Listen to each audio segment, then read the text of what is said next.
friends, welcome back to Bedtime Stories with Miss B. Tonight we're going to be reading The Cloud Spinner by Michael Catchpool.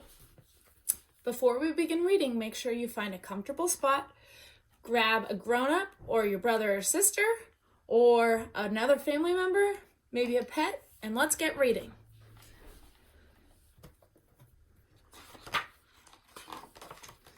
The Cloud Spinner.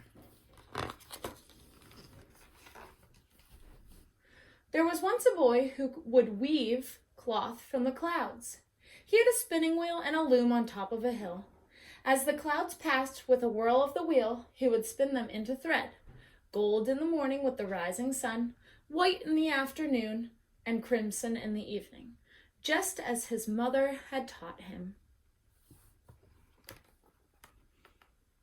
Throughout this story, I want you to be looking at the pictures because you can see facial expressions or smiles or frowns throughout the book. The first smile you can see is with the sheep and the trees on the hill. See, you have two sheep. You have the tree as the nose, and then you have a line of sheep as the mouth. Be on the lookout as we continue reading for those throughout the pictures. I also want to point out the word crimson. It says crimson in the evening. And a hint that we can figure out what that word means are these clouds over here. Crimson in the evening means like a red color in the clouds. So remember, the word crimson means red. Then with a clickety-clack of his loom, he would weave the thread into cloth. As he worked, he sang a simple tune his mother had taught him. Enough is enough and not one stitch more. The boy was wise. He spun just enough thread and wove just enough cloth to make two scarves. One of pure white he wore over his head when it was hot, to protect him from the sun. The other he wore when it was cold. It was a twist and twirl of gold and white and crimson, soft as a mouse's touch and warm as roasted chestnuts. His mother had taught him well.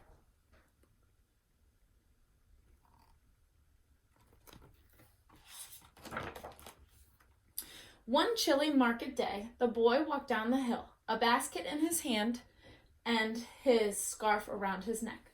The market was full of great excitement. The king was on his way.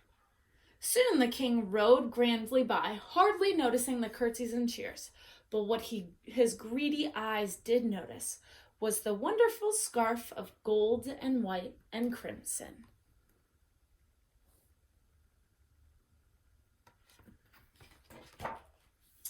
Tell me, boy, where can I get a scarf of such fine cloth?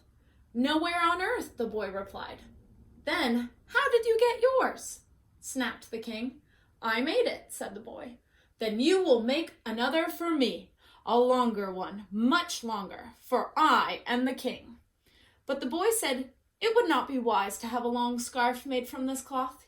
Your Majesty does not need it. How dare you tell me what is wise, shouted the king. I order you to make me my scarf.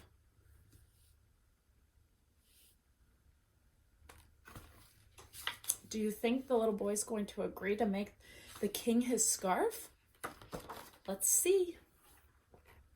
So the boy went home to the top of the hill, and with a whirl of the wheel began to spin. He spun the clouds as they passed in the morning and were gold with the rising sun.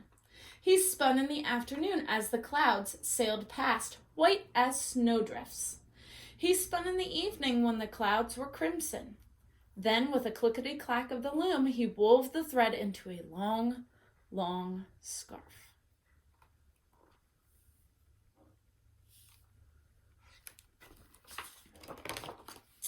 The king was overjoyed. His scarf was soft as a mouse's touch and warm as roasted chestnuts. Now make me a cloak of this glorious cloth, he ordered, and dresses galore for the queen and my daughter the princess. But the boy shook his head. It would not be wise to have so many cloths made from this cloth. Your Majesty does not need them. The king's face was a twist of scowls. I want those clothes, and I order you to make them. So the boy went home to the top of the hill, and with a whirl of the wheel, began to spin.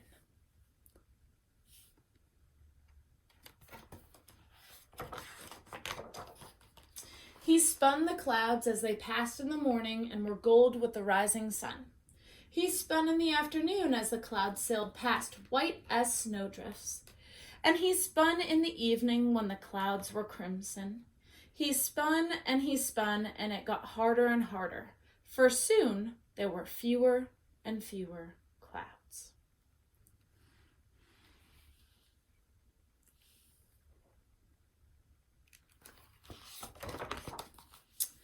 At last, with a clickety-clack of the loom, the boy began to weave the thread into cloth beneath a cloudless sky. As he worked, he sadly sang, "Enough is enough, and not one stitch more." Oh no, there's no more clouds in the sky.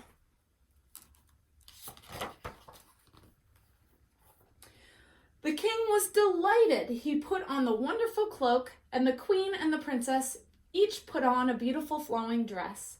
"Surely," he boasted, "there is no other king as magnificent and wise as me." "Not one," said the queen. The princess said nothing. What do you think the princess is either thinking or feeling? Take a look at what she looks like right now. Using the clues on her face and maybe the fact that she didn't say anything, what do you think she thinks of these magnificent clothes that the cloud spinner made for them?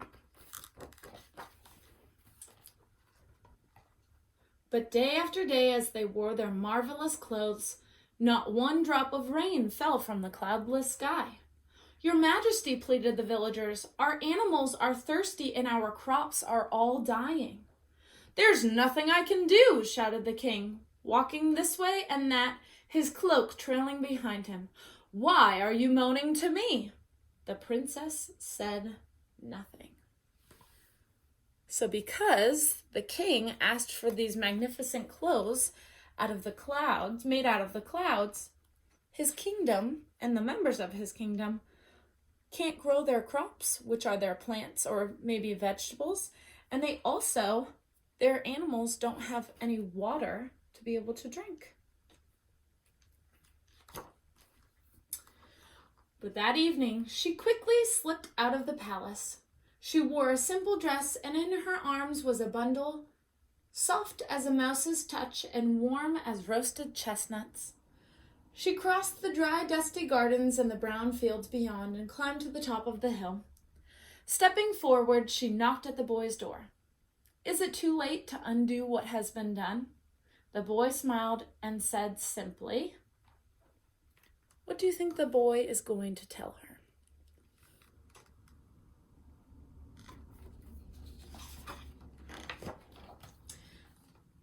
There is still time.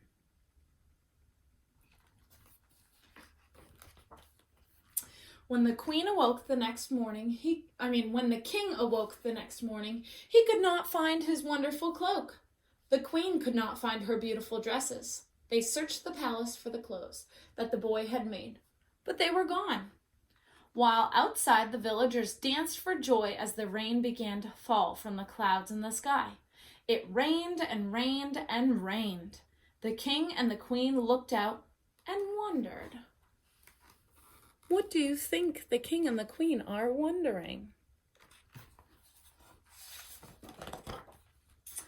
And the princess, with a smile as bright as a rainbow, stood on top of the hill and sang, "Enough is enough, and not one stitch more."